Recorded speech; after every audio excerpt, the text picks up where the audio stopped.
안녕하세요. 딥백의 김혜영입니다. 텔레그램 CEO 창업자 파벨 두로프가 프랑스에서 체포 구금된 이후 예비 기소가 된 사건을 두고 여러 논란이 이어지고 있습니다. 이른바 표현의 자유 논란뿐만 아니라 외교적으로도 민감한 현안으로 떠올랐습니다. 바로 프랑스와 러시아의 이야기입니다. 러시아는 두로프의 체포가 표현의 자유를 침해한 것이자 사실상 정치적 동기에 의한 결정이라며 프랑스를 비난하고 있습니다. 반면 마크롱 대통령은 수사의 일환일 뿐 정치적 결정이 아닌 판사의 사법 판단에 따른 것이다, 이렇게 반박하고 있습니다. 아마 지금 보시는 분들 중에는 아니 러시아가 왜 이렇게 유독 이번 사안에 민감하게 비판하고 있지? 라고 궁금해하는 분들도 계실 것 같아서 이번 편을 마련해봤습니다. 우선 사건 개요부터 말씀드리겠습니다. 두로프는 현지 시각 지난 24일 저녁 8시쯤 프랑스 파리 외곽 르브르제 공항에 전용기를 타고 내렸다가 프랑스 수사 당국에 체포가 됐습니다. 근데 이게 워낙 전격적이고 비밀리에 체포가 이루어졌기 때문에 당시 이 장면을 포착해낸 언론은 없었고 체포 이후에야 처음으로 프랑스 언론 보도를 통해서 알려지게 됩니다. 그리고 체포 다음 날까지도 프랑스 사법 당국에서 두로프를 왜 대체 어떤 혐의 때문에 체포한 건지를 밝히지 않아서 추측 보도들이 무성했습니다. 특히 언론의 자유, 표현의 자유에 대한 심각한 억압이다라는 비판들이 나왔는데 X의 소유주인 일론 머스크가 체포 사실이 알려진 이후에 이런 일이 벌어지면 나중에는 밈을 좋아한다는 이유만으로도 처벌당할 수 있다고 비꼬았고, 스트리밍 플랫폼인 럼블의 CEO도 검열을 하지 않았다는 이유만으로 법적 조치를 취하는 건 레드라인을 넘은 것이다 라고 비판했습니다. 이렇게 헌법적인 가치까지 부정한 것 아니냐는 논란이 전 세계적으로 거세지니까 프랑스 검찰은 이를 의식하기라도 한 듯이 지난 26일에 공식 입장을 내면서 두로프의 혐의 12가지를 전격적으로 공개했습니다. 지금 그래픽으로 보시는 게 두로프의 혐의들입니다.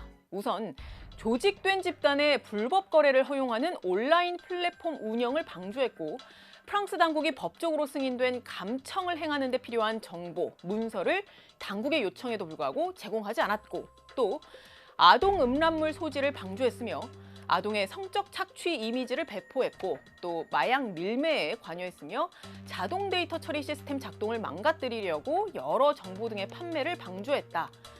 또 있습니다. 조직적 사기 범죄를 방조했고 범죄 조직에 가담했으며 조직된 집단의 범죄 자금 등을 세탁했다. 그리고 인증 절차 없이 기밀 보장을 위한 암호화 서비스를 제공했고 암호화 수단을 사전 신고 없이 제공하고 수입하기도 했다. 이렇게 총 12개의 혐의였습니다. 두로프는 이 12개 혐의에 대해서 4일간의 신문을 거친 뒤에 보석금 500만 유로, 우리 돈 약 74억 원가량을 내는 조건으로 풀려났지만 출국이 금지되고 또 일주일에 2번은 경찰서에 출두해야 하는 상황에 처했습니다. 프랑스 당국은 이른바 예비 기소를 제기했습니다. 예비 기소란 판사가 범죄를 믿을 만한 충분한 이유가 있지만 추가 조사를 위해서 더 많은 시간을 허용한다는 걸 의미합니다. 그러니까 앞으로 추가 조사를 통해서 더 밝혀낼 부분이 있는지 판사가 시간을 준 것이기 때문에 실제 두로프가 본 기소가 되는 시점은 아직 확정이 되지 않은 상태입니다. 지금 그래픽으로 보시는 건 지난 26일에 프랑스 검찰이 밝힌 혐의인데요. 28일에 밝힌 혐의와 비교를 해보면 형식적으로는 기존 12개 혐의에서 6개 혐의로 절반이나 확 줄어들었습니다. 실제로 검찰 자료를 분석하고 또 저희가 색깔로 내용을 구분을 해봤더니 보시는 것처럼 내용은 사실상 겹치는 부분이 많았습니다. 그래서 저희가 프랑스 검찰에 서면으로 질문을 했습니다. 4일간의 신문 끝에 두로프에 대해 적용한 혐의가 줄어든 것이냐, 아니면 기존 그대로 혐의를 가져가는 것이냐라고 물어봤는데 프랑스 검찰은 저희 측에 일부 언론이 보도했던 것처럼 6개 혐의로 줄어든 게 아니라 기존에 알려진 총 12개 혐의가 맞다라고 확인했습니다. 그러면서 검찰은 이번 수사가 지난 2월에 착수하게 됐는데 그 경위와 관련해서 이렇게 밝혔습니다. 텔레그램이 아동 음란물, 마약 밀매, 그리고 온라인 증오 범죄 등의 여러 사건에 등장했지만 그간 다양한 수사당국의 요청에 응답하지 않았다. 그리고 다른 프랑스 수사기관과 또 유럽연합의 형사사법 공조기구인 유로저스트 내의 다양한 파트너들, 특히 벨기에의 파트너들도 같은 의견을 공유했다라고 했는데 이번 사안의 문제 인식이 단순히 프랑스 검찰만의 것이 아니라 다른 유럽 국가의 사법기구들도 공통적으로 공유하는 인식이라는 점을 강조했습니다. 이런 혐의들에 대해 두로프의 변호사는 소셜 네트워크의 책임자가 자신과 관련이 없는 범죄 행위에 연루될 수 있다고 생각하는 것은 완전히 터무니없다, 이렇게 프랑스 언론에 밝혔습니다. 이 사안에 대한 논란이 일파만파 커지니까 마크롱 프랑스 대통령까지 나섰습니다. 마크롱 대통령은 지난 26일 이번 수사가 말하자면 텔레그램 길들이기 의도 아니냐, 이런 의혹을 받는 데 대해서 두로프의 체포는 정치적 결정이 전혀 아니다, 온전히 판사들의 결정에 달린 사안이었다, 이렇게 반박했습니다. 러시아는 그러나 그 바로 다음 날부터 마치 보란 듯이 정치적 의도일 수 있다는 뉘앙스를 풍기면서 프랑스에 대해 불편한 기색을 숨기지 않았습니다. 처음에는 그 수위가 경계하는 정도였습니다. 그러니까 두로프가 러시아 자국의 시민권자인데 프랑스가 정치적으로 그를 탄압하는 것일 수 있다고 의혹을 제기했습니다. В противном случае будет налицо прямая попытка ограничения свободы коммуникаций, ну и можно сказать, что даже прямого запугивания руководителя крупной компании. То есть налицо будет именно политика, наличие которой в этой истории. 하지만 그 이후 러시아에서 나온 반응들을 보면 점차 톤이 높아지기 시작합니다. 드미트리 메드베데프 러시아 국가안보회의 부의장은 두로프 사건이 정치적이라는 것은 완전히 명백하다라고 주장을 했고요.